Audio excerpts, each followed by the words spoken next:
Resumiendo lo dicho en el video anterior, un diagnóstico local es una herramienta que sirve para conocer la singularidad y la complejidad del delito, de la violencia y de sus factores de riesgo. Y a partir de este conocimiento, tomar las decisiones más adecuadas para esa localidad en materia de prevención. Esta es la definición que estaremos manejando de diagnóstico local sobre el delito y la violencia. Ahora, de acuerdo con esta definición, vamos a distinguir los elementos básicos que compone cualquier diagnóstico local. Y a partir de la distinción de estos elementos, vamos a establecer 4 tipos de diagnósticos locales. Bien. Cualquier diagnóstico está elaborado con base en 3 elementos. 1, ¿quién recoge la información? 2, ¿cuáles son las fuentes de información? Y 3, ¿cuáles son las técnicas o las formas de recolección? En cuanto a quién recoge y analiza la información para la elaboración de diagnósticos, estos pueden ser actores sociales que en principio identifico en 2 grandes tipos: actores gubernamentales o actores no gubernamentales. Cuando se trata de actores no gubernamentales, estos pueden ser a su vez de otros 2 tipos, actores o personas propias de la localidad objeto de estudio, o bien personas externas o ajenas a esta localidad, como asociaciones civiles, profesionales, académicos, etc. En cuanto a las fuentes de información, estas pueden ser fundamentalmente de 2 tipos, primarias o secundarias. Las fuentes primarias son aquellas que derivan directamente de la localidad, como las personas que ahí habitan, o bien estadísticas hechas explícitamente sobre estas localidades. Y las fuentes secundarias son todos aquellos informes, estudios o investigaciones que otras personas ya hayan hecho sobre la localidad. Y en cuanto a las formas de recolección, yo distingo básicamente 2 maneras de recoger la información. 1, con la participación ciudadana de los habitantes de la localidad, participación articulada en la forma de acción colectiva, o sin la participación ciudadana de los habitantes, que no está articulada en una suerte de acción colectiva. Considerando estos 3 elementos, ¿quién recoge la información? ¿Autoridades de gobierno o no de gobierno? ¿Cuáles son las fuentes primarias o secundarias y las formas de recolección con o sin la articulación de una acción colectiva? Distingo en principio 4 tipos puros de diagnósticos locales.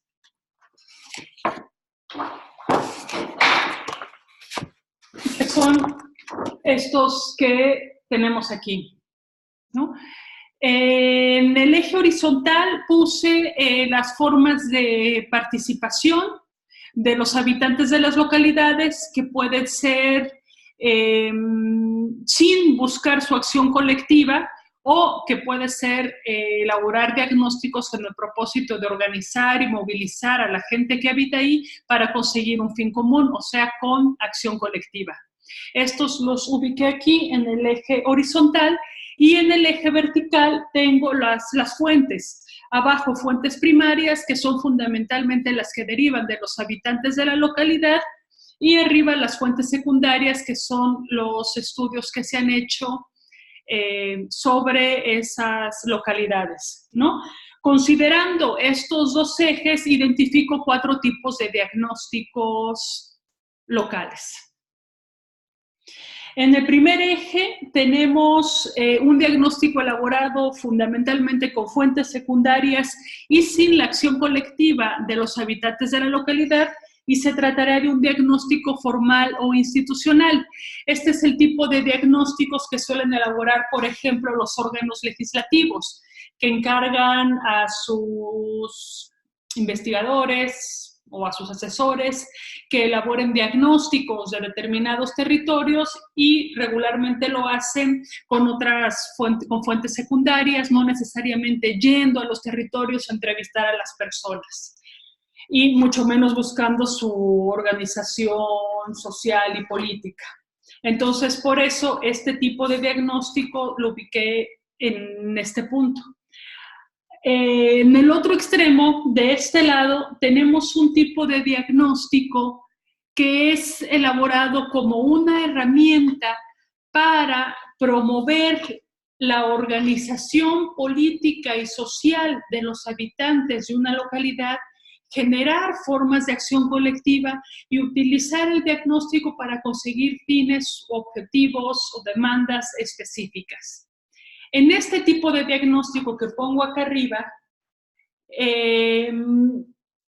el carácter sistemático, analítico, riguroso de la recolección de información está subordinada a el objetivo del diagnóstico, que es movilizar a la gente. Una suerte de movimiento social, acción colectiva, movimiento de protesta, etc. Por eso lo puse en el eje de arriba, en donde se usan fundamentalmente fuentes secundarias. En realidad pueden ser también primarias, pero no es el propósito destacar como la originalidad del carácter del diagnóstico ni su rigurosidad. Bien.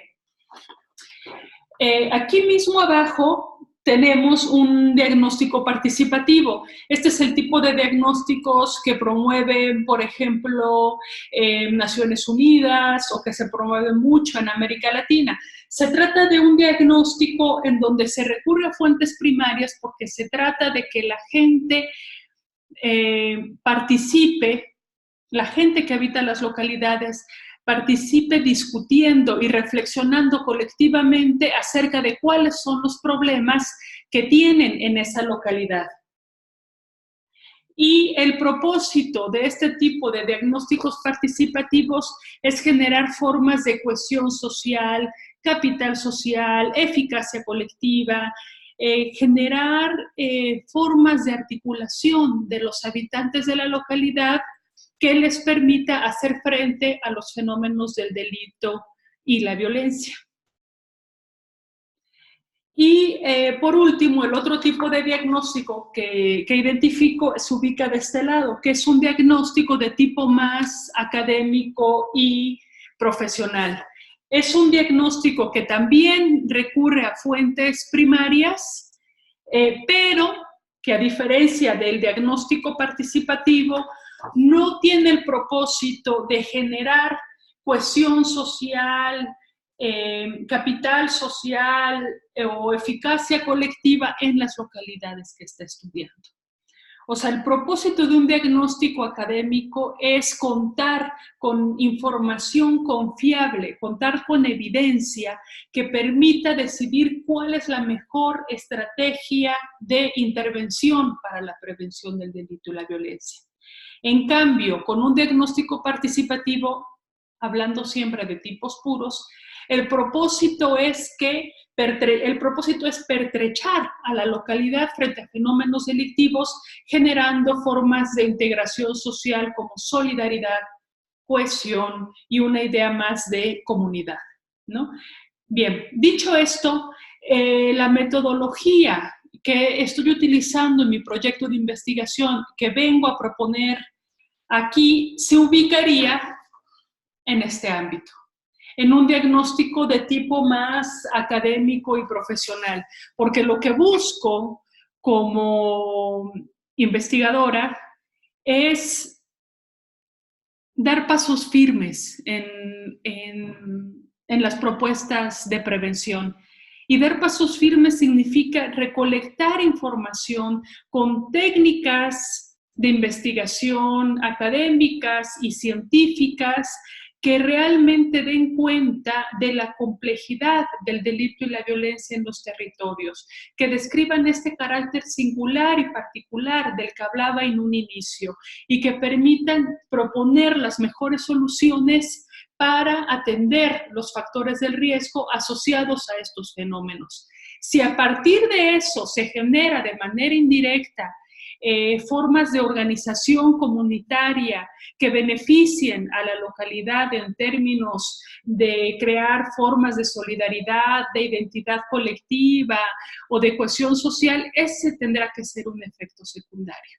Pero no es el objetivo de la metodología que aquí propongo, crear estas formas de solidaridad o de cohesión, mucho menos de movilización política con miras a otro tipo de propósito, ¿no?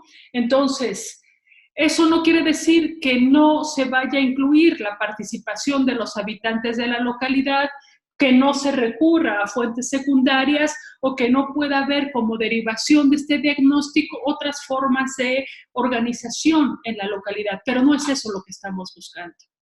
Lo que estamos buscando es generar información confiable, información válida que permita proponer las soluciones más adecuadas a los problemas del delito y la violencia en las localidades.